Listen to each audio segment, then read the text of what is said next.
Hi everyone, welcome to my YouTube channel Basic Knowledge of English. আজকের ভিডিওতে আমরা শিখব গ্রামার ন্যারেশন। খুব সহজ ভাষায় উদাহরণ সহ বোঝানো হয়েছে এই ভিডিওটিতে। এই ভিডিওটা শেষ পর্যন্ত দেখো। ন্যারেশন চেঞ্জ নিয়ে আর কখনো কঠিন লাগবে না। কোথাও কনফিউশনের জায়গা থাকলে অবশ্যই কমেন্ট সেকশনে জিজ্ঞেস করবে। Narration. What is called narration? Narration is a speech quoted in the actual words or given in substance by the speaker or narrator. Narration হলো বক্তার অবিকল উক্তি বা উক্তির সারমর্ম। ন্যারেশন মানে হলো কেউ কি বলছে সেটা তার ভাষায় বলা অথবা অন্যভাবে বলে দেওয়া। সহজ করে বললে স্পিচ বা উক্তি প্রকাশ করাই ন্যারেশন, এক্সপ্রেসিং এ স্পিচ।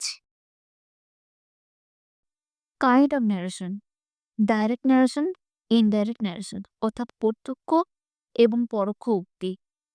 এখন একটু একটু করে স্টেপ বাই স্টেপ বুঝে নেব। প্রথমে আসি ডাইরেক্ট ন্যারেশন।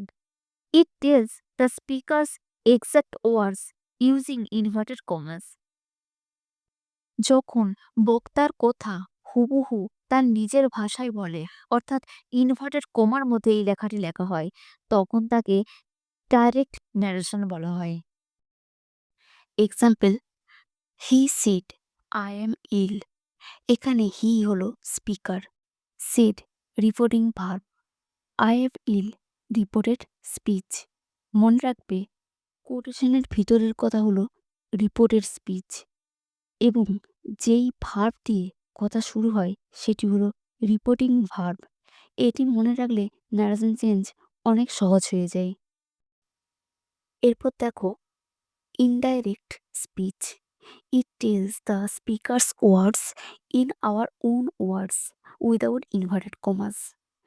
অর্থাৎ বক্তার কথা হুবহু না বলে তার অর্থ ঠিক রেখে ইনভার্টেড চিহ্ন ব্যবহার না করে নিজের ভাষায় প্রকাশ করা হয়, তখন তাকে ইনডাইরেক্ট স্পিচ বলা হয়। Example: he said that he was ill. এখানে লক্ষ্য করো ইনভার্টেড কমাস নেই, দ্যাট যোগ হয়েছে এবং টেন্স পরিবর্তন হয়েছে। Next, general rules.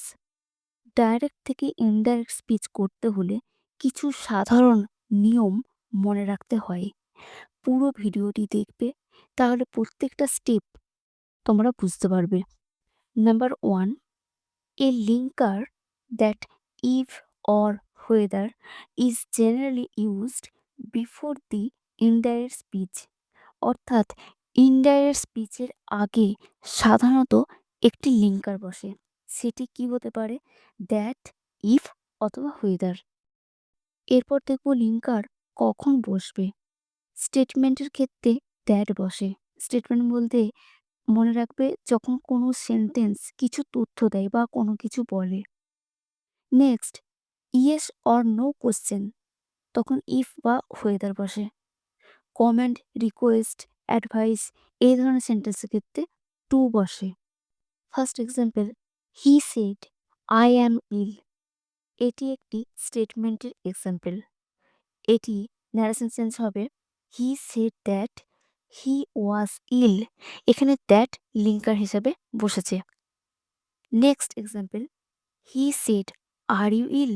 এই কোশ্চেনটি ইয়েস অথবা নো এর অ্যান্সার দেয়, তাই এটি হবে he asked if or whether I was ill. যেহেতু প্রশ্ন করা হচ্ছে তাই আস্কড বসেছে এবং লিঙ্কার হিসাবে ইফ বা হুয়েদার ইউজ করা যায়। He said to me please lend me your pen. Narration change করলে হয় he requested me to lend him my pen. Next sentence: my teacher said to me obey your parents. My teacher advised me to obey my parents. এই দুটি sentence লক্ষ্য করো, একটি অনুরোধ বোঝাচ্ছে এবং আরেকটি উপদেশ বোঝাচ্ছে, তাই লিঙ্কার হিসেবে টু হচ্ছে। লিঙ্কারের পরে এরপর আসি রিপোর্টিং ভার্বে। আমরা লক্ষ্য করব প্রথমে সেন্টেন্সে বক্তা কিভাবে কথা বলছে। সেটার উপর রিপোর্টিং ভার্ব বদলে যায়। স্টেটমেন্টের ক্ষেত্রে অর্থাৎ সাধারণ কথার ক্ষেত্রে সে প্লাস অবজেক্ট যদি থাকে তখন টেল হয়। আবার সে এরপর যদি অবজেক্ট না থাকে তখন সেই বসে। পাস্ট টেন্স সেড থাকলে যদি অবজেক্ট থাকে তারপর হয়ে যায় টোল্ড। সেডের পর যদি কোনো অবজেক্ট না থাকে তখন সেডই থাকে। ইন্টারোগেটিভ সেন্টেন্সের ক্ষেত্রে অর্থাৎ যদি প্রশ্ন করা হয় তাহলে সেড হয়ে যায় আস্কড। ইম্পারেটিভ সেন্টেন্সের ক্ষেত্রে আদেশ, অনুরোধ বা উপদেশ এই ধরনের সেন্টেন্স থাকলে তাহলে হয়ে যায় সেডের পরিবর্তে অর্ডার্ড, রিকোয়েস্টেড বা অ্যাডভাইসড। কথার ভাব বুঝে ভার্ব বদলাতে হবে। নেক্সট, রিপ্লাই অর্থাৎ উত্তর দেওয়া। যদি উত্তর দেওয়া বোঝায় তখন সেডের পরিবর্তে হয়ে যায় রিপ্লাইড। এরপর স্টেটমেন্ট, ইম্পারেটিভ সেন্টেন্স এবং ইন্টারোগেটিভ সেন্টেন্সের কিছু এক্সাম্পল দেওয়া হলো একটি একটি করে। He said to me I am ill. এটি একটি স্টেটমেন্টের এক্সাম্পল। এটিকে ইনডাইরেক্ট স্পিচ বলা হয়। He told me that he was ill. দেখো সেডের পরিবর্তে হয়ে গেছে টোল্ড, যেহেতু মি অবজেক্ট রয়েছে। My father said to me open the door. এটি একটি ইম্পারেটিভ সেন্টেন্সের example. My father ordered me to open the door. এখানে সেডের পরিবর্তে হয়ে গেছে অর্ডার্ড। নেক্সট, ইন্টারোগেটিভ সেন্টেন্সের একটি example. He said to me are you ready. এক্ষেত্রে হয়েছে he asked me if I was ready. এখানে দেখো সেডের পরিবর্তে হয়ে গেছে আস্কড, যেহেতু ইন্টারোগেটিভ সেন্টেন্স, এবং এই কোশ্চেনটি ইয়েস অথবা নো এটা বোঝানোর জন্য ইফ ইউজ হয়েছে লিঙ্কার হিসেবে। নেক্সট সেন্টেন্স, রিপ্লাই দেওয়ার। He said yes I will come. এটিকে ইনডাইরেক্ট স্পিচে করলে হবে he replied that he would come. তাহলে আমরা বুঝলাম কিভাবে রিপোর্টিং ভার্বটি সেন্টেন্স অনুযায়ী পাল্টে যায়। Rule number 3, the pronouns are changed according to sense. অর্থ অনুযায়ী প্রোনাউনের পরিবর্তন হয়। যেমন I said to Seema you sings well.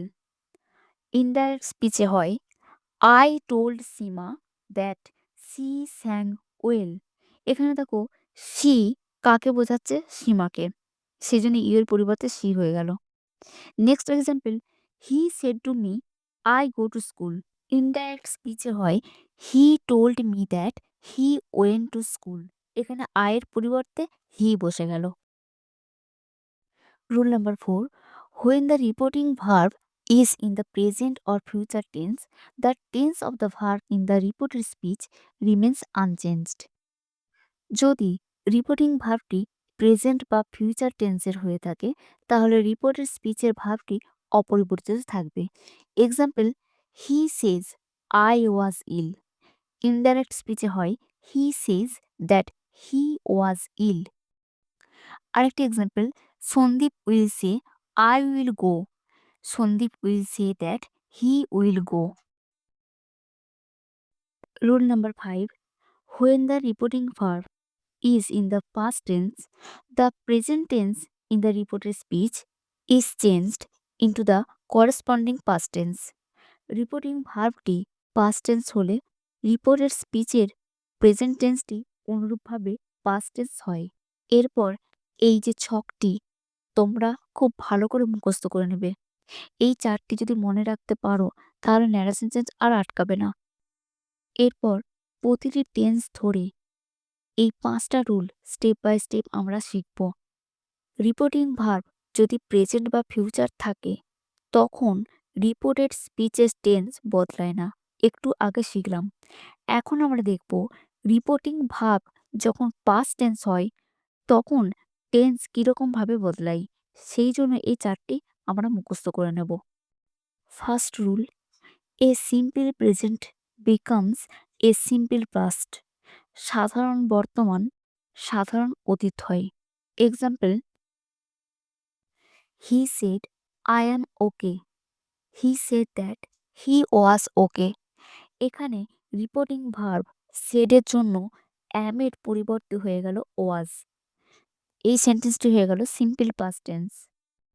Rule number 2, a present continuous becomes a past continuous. ঘটমান বর্তমান, ঘটমান অতীত হয়। Example, Swapnajit said we are singing. Swapnajit said that they were singing. Rule number 3, a present perfect becomes past perfect. পুরা ঘটিত বর্তমান, পুরা ঘটিত অতীত হয়। Example, Anushka said I have done the same. Anushka said that she had done the same. Rule number 4, A past continuous becomes a past perfect continuous. Example, they said we were singing. They said that they had been singing. Next, shall and will of the future tense change into should and would. Shall ও will পরিবর্তিত হয়ে should এবং would হয়। Example, he said I will come. He said that he would come.